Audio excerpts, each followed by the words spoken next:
Mixtape. That was Guns N' Roses with November Rain. It's your boy Captain Manhattan here, and we're gonna sit down and talk with Omar about his experience at Wacken. Yeah, it's gonna be pretty wild. I have some notes here, just some thank yous. I want to make sure. So I'm super excited, Josh, to see what you got for me, brother. Well, I got my notes here. Wacken, everybody, love you, Wacken. Huge shout out to Wacken. All right, shout out. All right, bro. So you get there, right? You finally land in Germany. The anticipation's been building. Whew. You're ready. You get there. You walk in, and you're there. What was your first impressions? You're finally there at Wacken. I know when you got there, things quite hadn't started yet, but my first impressions is that I was completely lost. So, luckily, at the airport, there was an awesome Wacken shuttle and Wacken signs. So it took me and a whole bunch of other fans and everybody to another town actually it took us all the way towards the festival. But for the festival, it was just one of the most biggest things I've ever seen in my entire life. So for me, the only reason I was lost a little bit is because I was so shell-shocked by the whole change in culture, the whole change in time, and also just the immense size of this festival. This festival is like the size of a town. And the reason I wanted to get to Wacken a day and a half early is because I wanted to get the town and the whole site all laid out first before I started doing my interviews and all that. So that way when the show started, I was able to get navigate myself around. Plan of attack. Yeah, a plan of attack, dude. But you know what? It was an awesome learning experience. I met so many incredible people who taught me along the way. I would say Wacken staff is some of the most nicest staff in the whole world. I remember I was having a hard time getting euros before I was going in and getting food off the concession stands. That this guy, one of the security guards, gave me one of his hot dogs, dude. Dude. Yeah. Well, it had like a pack of meat, like a pack of wieners. I'm not sure what kind of hot dogs they were. But maybe it wasn't a hot dog. It was some sort of sausage. It was some sort of sausage, but I'm he's helping a brother out, And dude, either way, that's solid. That's solid. Yeah, and then I get as a press, we stayed at Wacken United, and it was a press area, and I remember going back there, and everybody was welcoming me with open arms. I'll say this: one of the biggest things too, Wacken is one of the most cleanest festivals ever. They're really? The way they sanitary their bathrooms and showers and all that, super clean festival, and I just give them a 10 out of 10 on sanitary, just incredible. Because the thing is, I'm using the bathroom before I go to bed, and it's midnight, and you would think at midnight after 3 days, no, it's brand new. They always have. They have such incredible staff there that works with the gates and the land and just the concession stands and the sanitizing and the staff overall there is just so pro and top notch, and you could just tell that they love what they do. I think you blew my mind.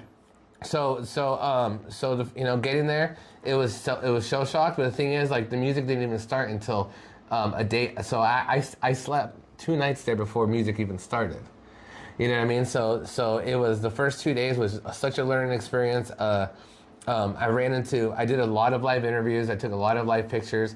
And then I had my 2 friends from Belgium actually kind of take me under their wing and show me around. I want to give a huge shout out to Timos and Ben from Belgium. They took me under their wing. They showed me around, kind of the campsites and all that. And I was kind of getting ready, for how it was going to start. So that was how I first got there, and and then also I ran into my friends. I ran into a Spanish journalist named Fede, which is one of my best friends now in the whole world, and he was another part of somebody who showed me around. Same with there was a band called Radity that won the Battle of the Bands for Spain, and they were there and they were showing me around. And then of course my 2 best friends in the whole world, Alejandro and Alec, which my friend Alejandro has been checking in on me even before I left from Wacken, because I did a post on the Wacken group page, and he was one of the first people to reach out, and I swear, even though I was older than him, he made sure that I was protected and I was comfortable that whole trip. You know what I mean? And same with all my friends, and all that. So, when I got there, it was so beautiful. The Wacken United staff was beautiful, and yeah, it was just incredible how it was exactly what my dreams were, and it's a dream come true, and I just yeah, it was a shock at first, but it was a huge long process, you know. Or I can imagine you're on the other side of the world. And I got to say that video you got of like everybody when they open the gates and everybody just running, dude. Oh yeah, and that's the ceremony, and it's super awesome, you know. And I want to give a huge shout out to Thomas Jensen and Holger Hubner, the owners of Wacken Open Air, which they have this amazing ceremony that they do where they open the gates to the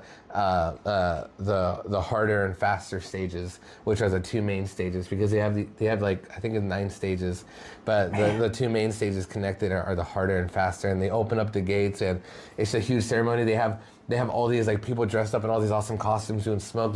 And you know what's crazy about the flames that they shoot out at Wacken? You could feel that hundreds of yards away, the big flames shooting out. Oh yeah, You could feel the heat, dude. And especially in the rain, it was so legendary, but it was just like a battle that you would see like in Lord of the Rings, or just like an insane, just like, it was just immense. And for me, it's like, God bless them. You know, I was able to get a cool area to videotape it from, and yeah, it's like I said, like I've been wanting to go to this festival since I was like 14 years old, and the fact that I was able to have the opportunity to do press and interviews, dude, I wasn't gonna let down those 6 days. I worked so hard, and like they just did such a great job that it, like, coming home just makes me want to be an even better person and heavy metal person, and just support music worldwide, you know, and support the community. And you've got we were talking about some pretty awesome things, so yeah. it's going to be a good time. So you get there, obviously, and there's, you know, 9 stages. That means there's tons of bands. I mean, I was looking at the back of your shirt. You're not going to be able to, it's like one of those things, you're not going to be able to do everything. Yeah. Realistically. So were there things that you wanted to do you didn't get to, and on the opposite end, were there things you didn't think you were going to be able to do that you were like, by the end of it, you're like, oh, wow, I actually did that? Honestly, great question. Honestly, it took me about a day to get everything dialed in. You know, Wacken has this really awesome app that would show all the bands and all the stages, and you're able to create like reminders and all that. So the first day was kind of a little bit chaotic because I didn't know the quickest routes from the stages all around. But it's just because it's my first time at Wacken. Yeah. You know what I mean?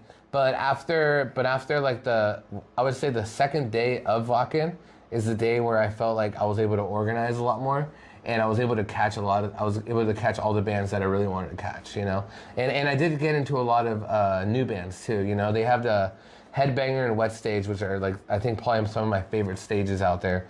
And they have bands starting early, back to back on those stages. And the thing is that regardless of where you're walking at Wacken,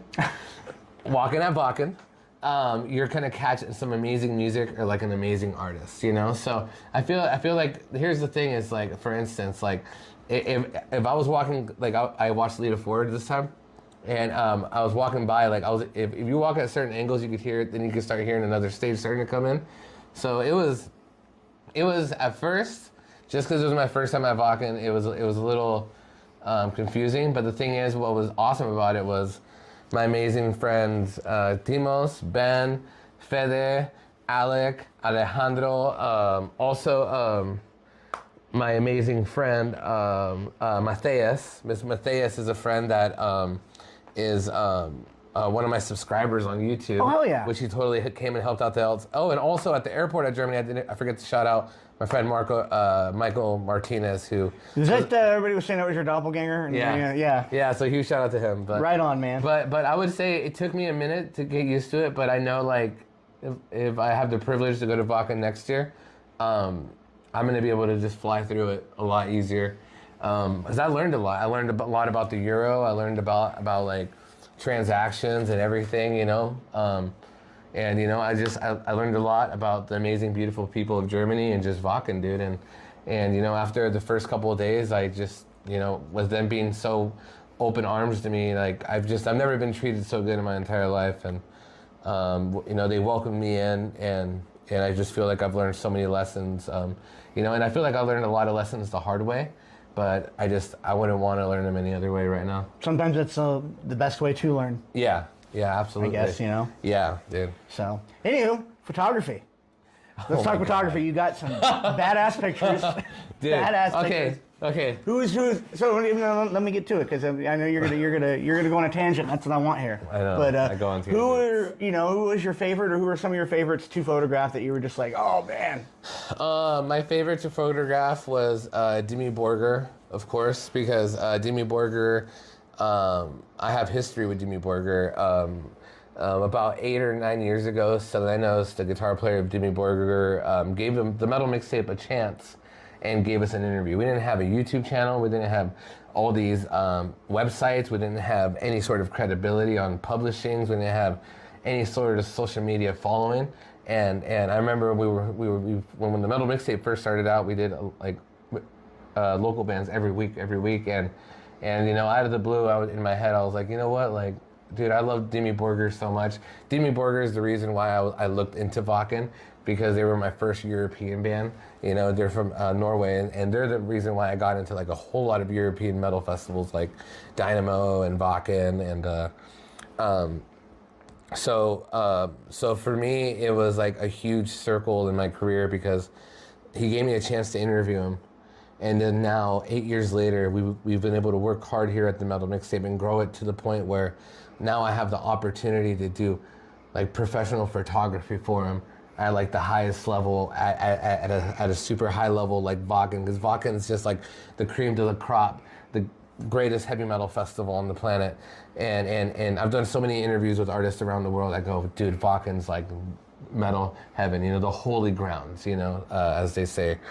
But to be able to go full circle and be like wow, I was 28 years old and I was like doing this, trying to be a good journalist. And then now 8 years later, 356 interviews later, 1,200 videos later, all these festivals and stuff later, we're back full circle, but we're in a different country, and I'm in front, and behind me is 15,000 people, and I could feel the roar and the energy, and then on stage I could feel the heat, and I could feel the presence of just Dimmy Borgir and the chemistry flying all out me, and I was just able to catch some amazing pictures, and just to come full circle, it's like as a little kid, I always dreamed of this. So what happened a lot while I was at Wacken is that I got glossy-eyed a lot. I often, and then I controlled it. But it's because I got lost in it, but I was still able to take awesome pictures and show Wacken that I could represent. Worked hard. Follow me on Instagram. But, seeing Dimmy Borgir was just absolutely incredible. Another band, Heavy Saurus, was another one of my favorite bands. And Heavy Saurus is a band that is all dinosaurs, and they play for kids' parties and stuff. They're like a famous heavy metal band in Europe that play kids songs. So in Heavy Saurus, in their crowds, you had so many people dressed up as dinosaurs in unicorns. The whole front rows were all kids. Dude, and these guys are dinosaurs on there, dude. Like they have songs like Mini Mamuti, I believe that's how you pronounce it, where it's talking about like, it's kind of like Dumbo, where like the mother is separated from the baby, and everybody's like, find your way home, and you know what I mean. But imagine like Dio doing it. Oh man, find your way home. Yeah. Exactly. So Heavy Saurus is another great one. Right on, man. And that was just there were so many, but it just blew my mind. August Burns Red was another favorite of mine, for the reason that I have a lot of history with August Burns Red as well, because we got to interview Matt Greener, who plays drums for August Burns Red. And he gave us an interview during the pandemic. Still didn't have a YouTube channel. My son, I was just a new dad, And, I remember that time, dude. And I remember he gave us an opportunity, and it was August Burns Red, one of the most incredible metalcore bands of our existence, and a huge staple in heavy metal. Huge shout out to Matt. And what was crazy is that in April, I ran into Matt at the show in Reno, when they were playing with Trivium and Bullet from Valentine. So it was like, we were able to talk there and hang out. Okay. So that was our second interaction. And then our third interaction was at Wacken. So it's like, so we interacted in 2020, we interacted in Reno, and then we interacted in Germany in the same year. And but last 2 times I was able to take a picture, but it was cool for him to acknowledge and remembering me and all that. And Matt's always been one of the most gracious people to his fans, and also too, Matt is just like one of the most incredible fathers too. So when I see like a musician or an artist that's also like providing for their family, it's just super honorable for me when I see that. So him just being so gracious and awesome and doing that full circle once again was just kind of like, wow, like my career started right here, and then 8 years later we're in a different country doing it with the same exact people again, but on a whole different format and level, you know, because Wacken is like the most professional level I've ever seen in my existence, and just it's just incredible. Isn't it pretty much the biggest metal festival in the world? It's the biggest. Yeah. It's the biggest. It don't get no bigger. You don't get no bigger. Well, speaking of Wacken, obviously we're talking about it. Talking about Wacken. Wacken. Give us a rundown on just a day in the, you know, start when you get up, a day in the life at Wacken. You really want to know? Yeah. Okay. You wake up, obviously. No, straight up. So wake up, dry my tent, try to figure out what clothes I'm wearing because it was a rainy season at Wacken. But so getting ready, seeing what clothes was dry, getting my coats ready and all that. What was awesome is that since I was pressed at Wacken United, we had our lockers. So in my lockers, I had all my camera equipment, all my phone equipment. I had everything there. So when I got to Wacken, it was almost like getting to press work or photography work and already have my stuff ready. You know, and also they have charging stations and everything else at the press tents. You know, which is like the most amazing things I've ever seen in my entire life. So I'd wake up. The first thing I'd do is get all situated, get all closed up, fold what I need to fold. I do a sleeping bag check, a bag check, and then I do like a tent check. And then after I do all that, I either went and took a warm shower because they had warm water showers there. Dude. All separated rooms. Dude. Super cool. Wow. Love you guys for that. And then after props for that, dude. And then after I did that, I'd go and they'd have this amazing breakfast. And also, Germany has, I think, the best bread in the entire world. So they'd have breakfast there at the camping area, and we would eat breakfast there, and it's so cool. And then after that, I'd start to my day. I'd see where my schedule's at. We'd get to work at 10 a.m. every day. First band usually hits the stage at 11, you know, and you know, you just dial in everything, you know, make sure everything's all charged up, all the lenses are all clean. You make sure everything's all prepared. You're accounting for the weather, so you're gonna have protective bags over your cameras, over your backpacks, double layered up, and just, you know, knowing knowing that you're gonna prepare for like a 14 to 16 hour day, you know, and mentally too, you know, it's like honestly, like. I probably could have stayed up for 3 days and done this and not having any dream of rest. I was so high on adrenaline from just the whole festival. Well, I can imagine. But the whole day, it was just like the beginning of the day. It was prepping mentally for a huge day. But what was awesome is that it was all scheduled. So as I was going, so for me, like 10 hours at Wacken went like this. All of a sudden, we get there at 10. All of a sudden, it's 10, and then all of a sudden, it's 1 or 2. You know what I mean? Like boom. You know what I mean? Like without even thinking about it, because you're so dialed in. And I bet every day I walk like 5 to 10 miles every day. Man, getting your steps in. Yeah. So, you know, I would have hatched like 100 eggs on Pokemon in like one day. But yeah, it was, after I learned the structure, every day was like I was waking up and going to work, you know. I wanted to wake up and do interviews. I wanted to wake up and learn a lot of knowledge about Wacken and just provide a journalist benefit for the festival, just because they gave me the opportunity, and I don't want to let Wacken down. No, definitely don't want to squander that opportunity. So you mentioned the bread, you mentioned the breakfast, so let's talk food. You're eating some good stuff. Tell us what some of the culinary choices, if you will, were, and what were your favorites? What were your maybe not so favorites? My favorite thing I had there was the Nacken steak, which was like a pork chop like this, like a boneless pork chop. That's the one you posted about, right? Yeah, that looks so delicious. And it was in a baguette like this small. Seriously, you're eating a hot dog like this, but it looks like a big dinosaur. So before you even get to the bread, you're like, eating that pork chop or whatever it is. Yeah. Man. Also, pork steak. they have like less preservatives and less dyes, and I think there's like thousands of ingredients that they don't allow over there. It's just, so I would say this: all the food over there made me feel healthy. Man. All the burgers, all the sausages, everything. Like Wacken had really incredible food where, dude, my gut felt healthier living in Germany for a second.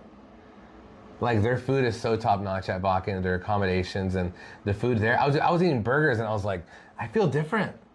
I feel strong. This burger doesn't make me feel sluggish. It makes me feel strong. It makes me feel strong. So yeah, I would say all the meat over there is incredible.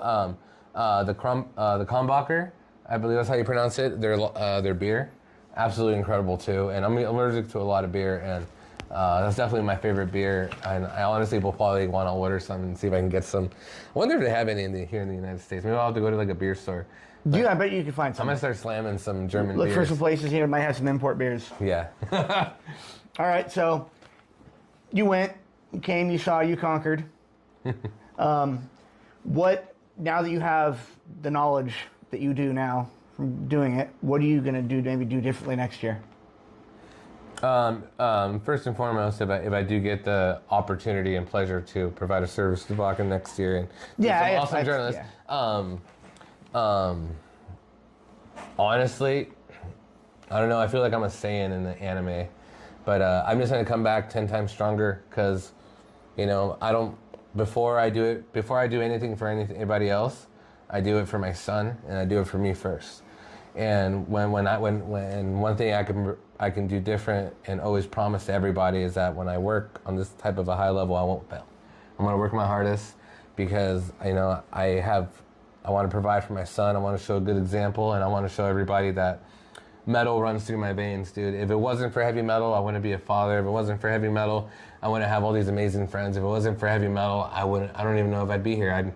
It's my antidepressant. It's my everything. I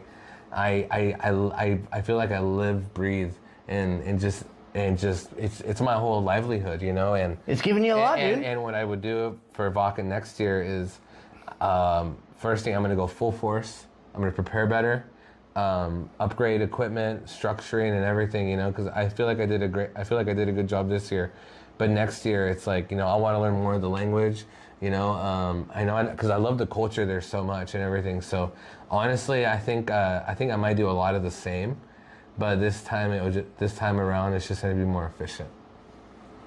Kind of streamline your process. It's going to be more consistent because the energy is never going to leave because we live, breathe, die heavy metal here on the Metal Mixtape. Hell yeah.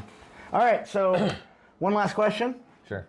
Then we're going to get back to all of this, our radio show. Our radio show. We're live on FM radio also, by the way. Yes, we are live on FM radio, by the way. So, any advice you get, you can give any, there's people watching this too, people listening. What advice would you give to any first-timers going to Wacken next year? Any first-timers going to Wacken? Yeah. Join the Wacken group. Everybody there is super helpful and respectful. Contact Wacken and everybody. Germany is super awesome. Like I said, one time during Wacken, my tent kind of broke because one of the stakes kind of snapped. And literally everybody in the community just helped me out without even asking. It was beautiful. It was thing. like 5 people swarmed to help me. It was beautiful. Thing. Just get to know people there that have gone to Wacken who have attended. There's never any stupid questions, so ask every single question possible that's on your mind. And just talk to people, especially if this is your first time leaving the country too. Just contact people through the Wacken page. Contact people who've gone outside of the country, and because dude, Wacken is the most incredible experience ever. I've been wanting to do this for 20 years, and I feel like my whole life has just changed just seeing this country, Germany, that I've been wanting to see my entire life, and seeing this festival that I've just been idolizing since I was a little kid, So for any first-time travelers, definitely join the groups, go join the chats, do your emails, ask your questions, and just have a great time. You know what I mean? Just the most important thing is have a great time, and I'll tell you this: the fans there are I think some of the most respectful fans I've ever seen in my entire life. I didn't see one fight. That many people, not one fight. Not one fight. Tells me just tells me everything I need to know right there. Dude, it about was the crowd. like and it was like people were nice. Nobody had none of the artists had to stop a song for crazy crowd surfs or anything. It was just, dude, it was the greatest festival I've ever been to. So I can dig it, dude. I can dig it. Well, hey, thanks for doing this. Thanks for answering my questions, because I was living vicariously through you the whole time you were there. Yes, and watching every post. And I do have my shout outs I want to give before I end this interview. I want to give a shout out again to my friend Michael Martinez, Mateus, my friend Fede, my friend Alec, and my friend Alejandro.